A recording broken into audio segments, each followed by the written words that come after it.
J'ignorais complètement ce qu'était la SLA, avant que le médecin ne me lâche cette bombe sur ma tête. Je dis une bombe, car c'est ce que j'ai ressenti. J'étais complètement perdue, je ne voulais pas y croire. Je voulais que les médecins se soient trompés et qu'ils me trouvent une autre maladie qu'ils puissent traiter. Bonjour Madame Weber. Cette voix de synthèse, Je vous apporte le matériel. Sainte-Élise Weber l'a faite sienne quand elle a perdu l'usage de la parole. Conséquence cruelle de sa maladie, la SLA, la sclérose latérale amyotrophique. Petit à petit, elle n'a plus pu bouger, s'alimenter, respirer, parler. Je relance. Il a fallu des semaines à Sainte-Élise pour préparer cette interview. Elle communique aujourd'hui grâce à une téléthèse, une machine équipée d'une caméra qui repère les mouvements oculaires et écrit au moyen d'une tablette. C'est parti. Le seul moyen pour elle d'exprimer ce qu'elle ressent face à sa maladie. Bonjour. C'est une vraie saloperie qui envahit tout mon corps, qui m'emprisonne dans mon propre corps. Je suis dans une prison sans barreaux, et pourtant je ne peux pas m'évader. Maladie de Lou Gehrig ou de Charcot, sclérose latérale amyotrophique ou SLA, autant de noms pour dire l'innommable. Imaginez que vous êtes une marionnette et qu'un jour, une main invisible sectionne les fils qui vous permettent de vous mouvoir. La SLA, c'est ça.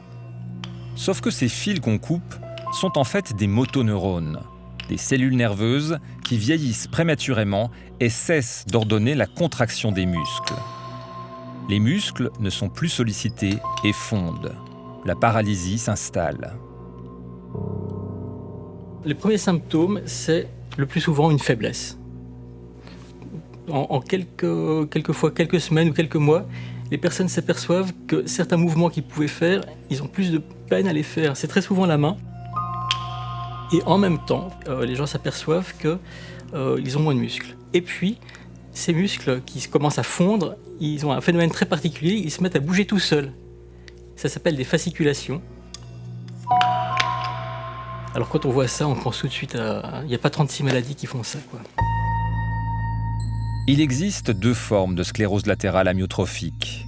La forme bulbaire qui affecte en premier les motoneurones situés tout en haut de la moelle épinière, au niveau du bulbe, et qui servent à faire bouger les muscles de la déglutition ou de la parole.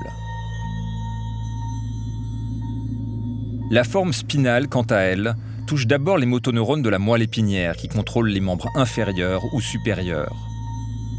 Mais certaines formes de SLA sont d'emblée généralisées et leur évolution est souvent plus rapide.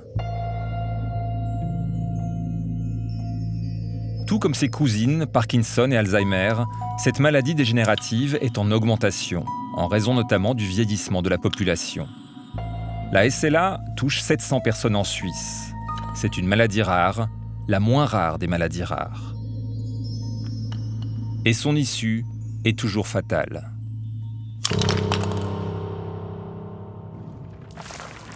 Été 2014, la SLA est révélée au grand public grâce au Ice Bucket Challenge, une campagne virale sur le net qui vise à médiatiser cette maladie et à récolter des fonds. Et tout le monde y passe.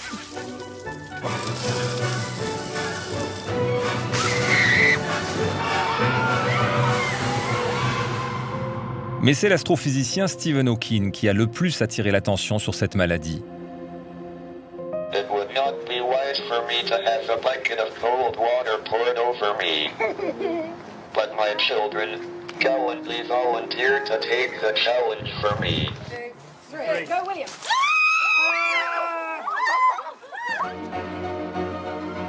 Le film, une merveilleuse histoire du temps, raconte sa vie. Ça s'appelle la sclérose latérale amyotrophique. Je regrette de devoir vous dire que l'espérance de vie est de 2 ans. Il n'existe aucun traitement. Le cerveau est affecté. Le cerveau n'est pas concerné. Vous continuerez à réfléchir. C'est juste que... Au bout du compte, vous ne pourrez plus rien partager. Ce film est inspiré du récit de sa première femme, Jane Wilde Hawking, qu'il rencontre à l'époque de son diagnostic. Lui, il voulait une vie normale. De manière que, par exemple, quand il était une question de marcher avec une canne, il n'en voulait pas. Il préférait marcher sur mon bras. Alors, c'était une question de prendre un fauteuil roulant. Il n'en voulait pas. Il ne voulait pas admettre que la maladie a avancé. Stephen Hawking poursuit ses travaux en dépit de l'avancée de sa maladie, jusqu'à ce jour de 1985. Oui, il est parti à Genève, à Cerne, et là-bas, il est tombé malade, très très malade. Il avait dû rentrer dans l'hôpital cantonal, et il est tombé dans un coma, et on m'a dit, alors, il va mourir. Stephen ne mourra pas, il sortira du coma. Mais il subira une trachéotomie pour pouvoir respirer, perdant ainsi l'usage de la parole. Where did we come from, and how did it all begin? Il vivra finalement plus de 50 ans avec sa maladie, ce qui fait de lui le meilleur et le pire ambassadeur de la SLA. Car sa longévité est une exception. L'espérance de vie d'un malade est en moyenne aujourd'hui de 3 à 5 ans. Hop là. Ça va? On fait notre séance de physiothérapie? Sainte-Élise, quant à elle, fait face à la maladie depuis 6 ans. La RTS la filme à 2 reprises, une première fois en mai 2014. Ça a commencé par une sensation de brûlure, de picotement, de fourmillement. Je me réveillais en sursaut avec une sensation de manque d'oxygène, comme si j'arrêtais de respirer. 5 mois plus tard, la dégradation de son état est visible. J'ai pas envie de mourir, j'ai pas envie de laisser mes enfants. Par contre, les enfants, j'essaie de les préparer. Moi, quand on dit, je profite chaque jour. 4 ans ont passé. Sainte-Élise vit désormais dans une institution spécialisée. Elle est totalement dépendante. Elle est alimentée par une sonde implantée directement dans son estomac.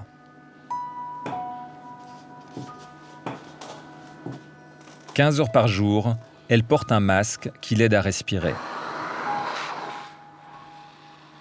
Je suis dépendante des machines et autres moyens auxiliaires. Je suis dépendante pour presque tout. C'est cette dépendance qui est le plus difficile pour moi dans cette maladie. Je suis comme un enfant dans un corps adulte.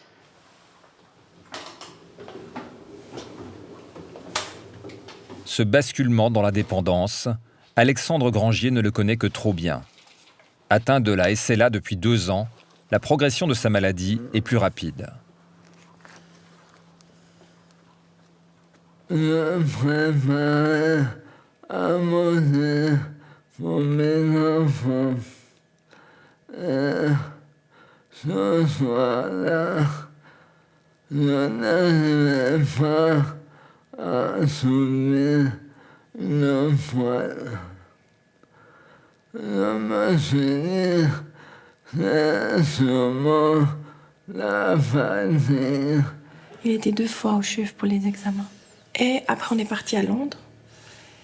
Et après, on a eu les résultats en rentrant, que c'était une SLA. Qu'on ne savait pas ce que c'était. Le diagnostic est un moment difficile pour les patients et leurs proches, bien sûr. Mais aussi pour les médecins qui mesurent la violence d'une telle annonce. Vous avez 48 ans, vous avez mal à l'épaule, vous ne pensez pas à une SLA. On va commencer des traitements de physiothérapie, on va commencer une IRM pour voir si c'est quelque chose de local. Donc c'est un long processus qui certes retarde le diagnostic, peut-être permet aussi aux gens d'avoir quelques mois sans ce diagnostic, ce qui est peut-être pas si mal non plus. Moi, j'aime pas quand vous l'enlevez comme ça, s'il te plaît. Une fois le premier choc du diagnostic passé, vient un second choc. Aucun traitement, Tout juste une molécule, le Rilutec, qui prolonge en moyenne la vie de 6 mois.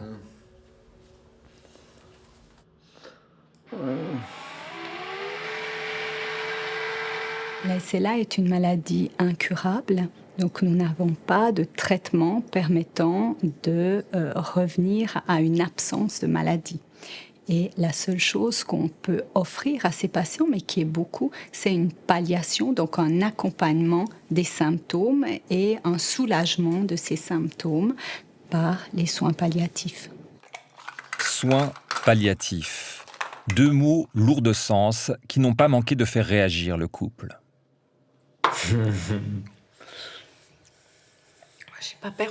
Personnellement, j'ai pas beaucoup aimé.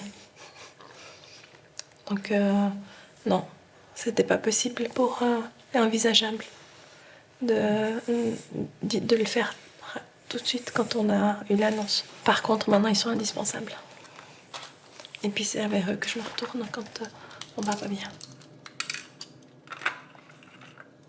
Il y a le Rilutec, le médicament qui est censé ralentir la maladie. Alex, il prend ça 2 fois par jour. Donc, ça ralentit pas forcément plus que ça, hein, vu la vitesse que ça va. Mirtazapine pour dormir, ça l'aide. Et puis en même temps, c'est un antidépresseur. Et il dort un peu mieux avec ça. Donc ça, c'est tous les soirs. Il a l'Iozéral, c'est pour relaxer les muscles. Il a un peu moins de douleur quand même, moins de crampes avec ça. J'ai oublié les gouttes, que je lui mets des gouttes aussi dans le jus de fruits le matin, qui lui permet d'aller aux toilettes pour le transit.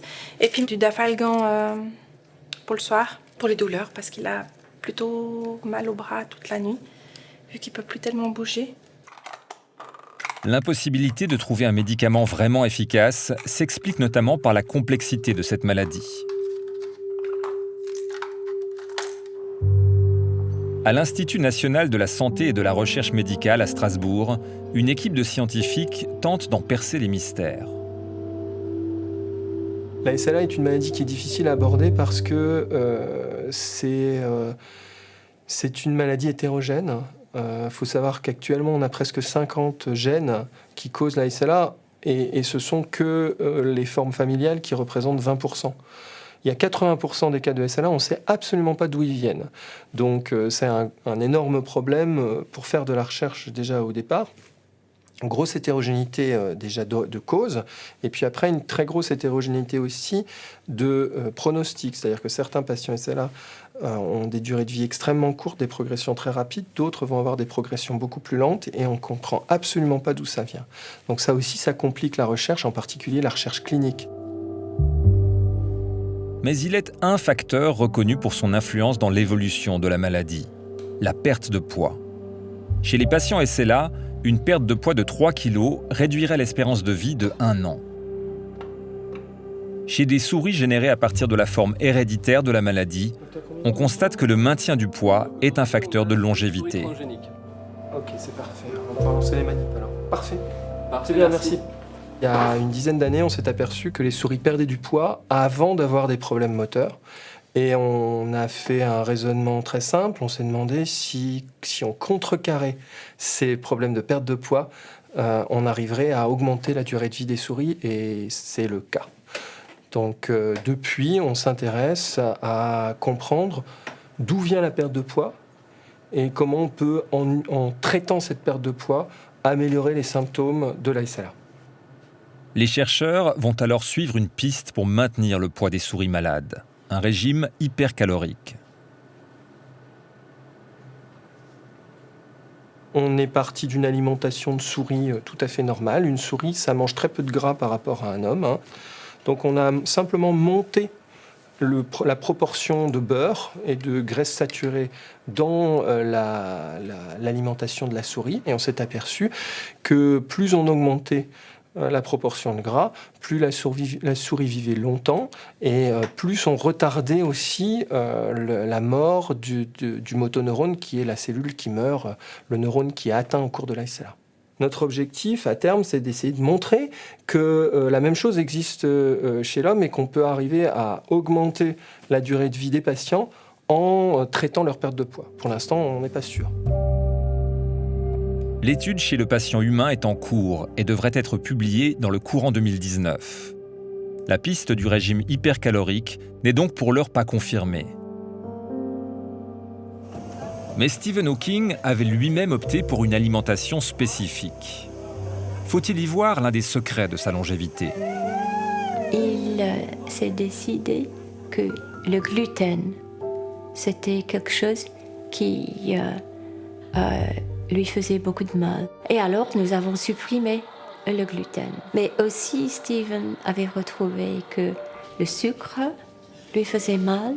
Alors, c'était facile, on supprimait le sucre. Et alors, les produits laitiers, c'était tout. Depuis ce moment-là, il allait beaucoup mieux. Mais la longévité exceptionnelle de Stephen Hawking a sans doute également d'autres explications. Il y a des gènes qui, en se combinant ensemble, provoquent une évolution plus ou moins longue. Donc, chez Stephen Hawking, ça s'est déclaré très jeune et ça a évolué probablement par paliers avec des longues périodes de stabilité. Et il a eu aussi la chance d'être très très bien entouré et de tout de suite remédier aux déficits qui auraient peut-être menacé sa survie. Et donc, ouais, il est exceptionnel sur plusieurs rapports, hein.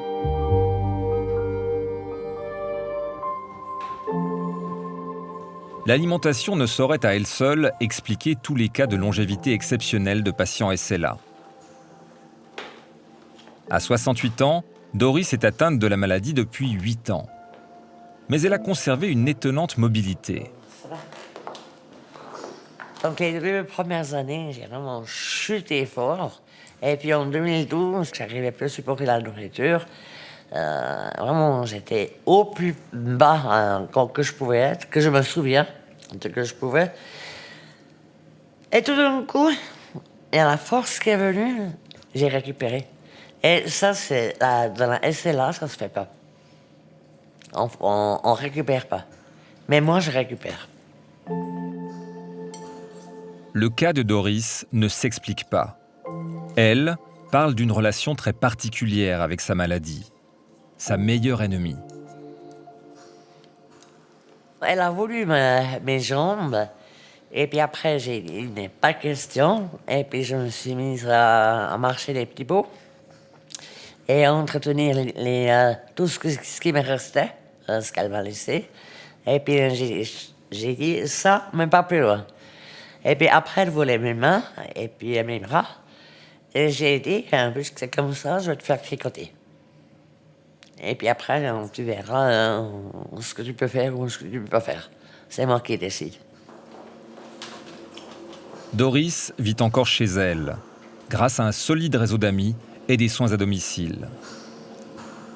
Mais l'état de ses poumons s'est dégradé. Mais avec les poumons, elle a le joker. Jusqu'à présent, j'avais le gouvernail. Je décidais. Et puis maintenant, c'est elle qui décide. Après 8 ans, j'ai plus la force de lutter. J'ai plus la force. Mais maintenant, je suis fatigué. Vraiment fatigué.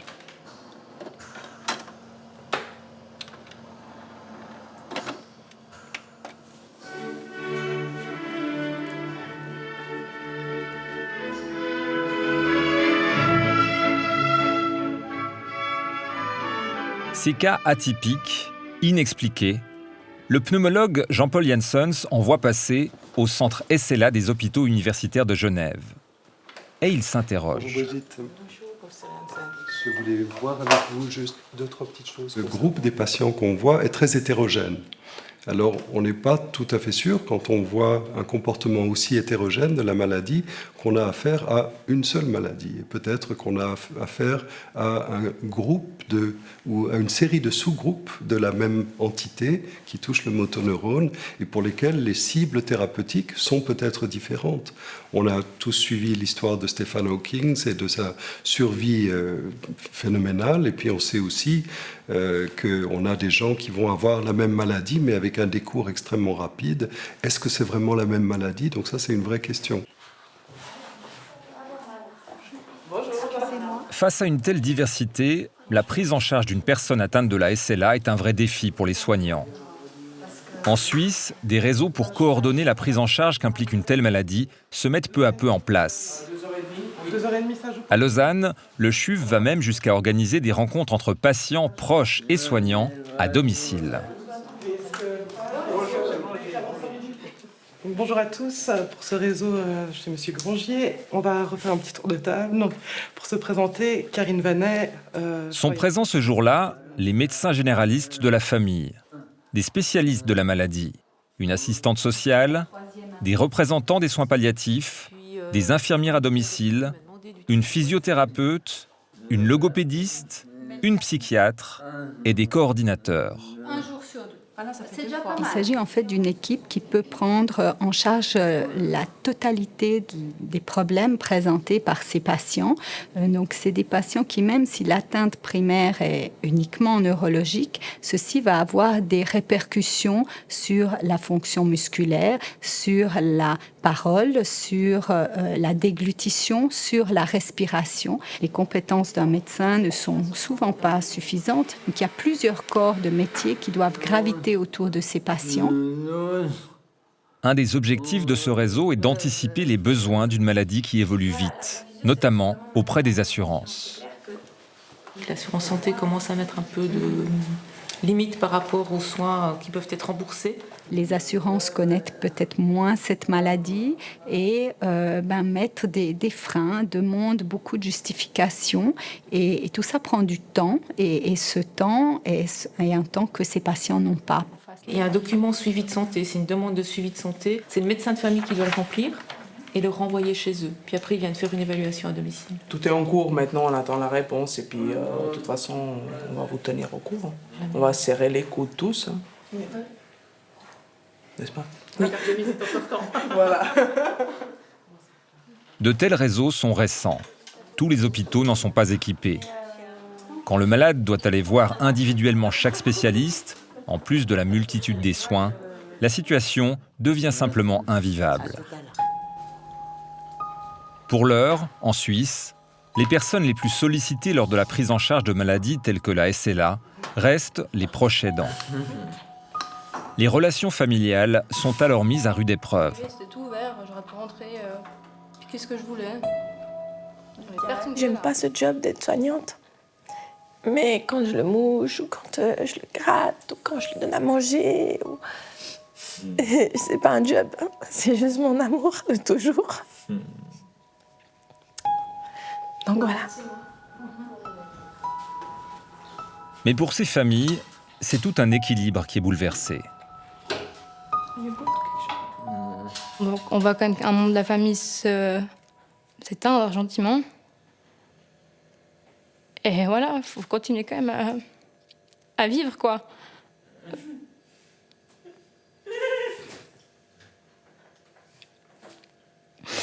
Il faut continuer d'être forte et de... Quand vous avez quelqu'un qui change physiquement, qui change dans sa manière d'agir, c'est difficile de le reconnaître en tant que votre papa. Et c'est difficile de passer du temps avec lui et de profiter à 100% du temps avec lui parce que pour moi, c'est mon papa, oui, mais c'est plus mon papa.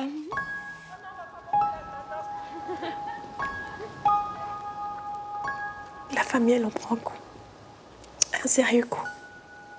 Et l'avenir nous dira comment on se relève de tout ça.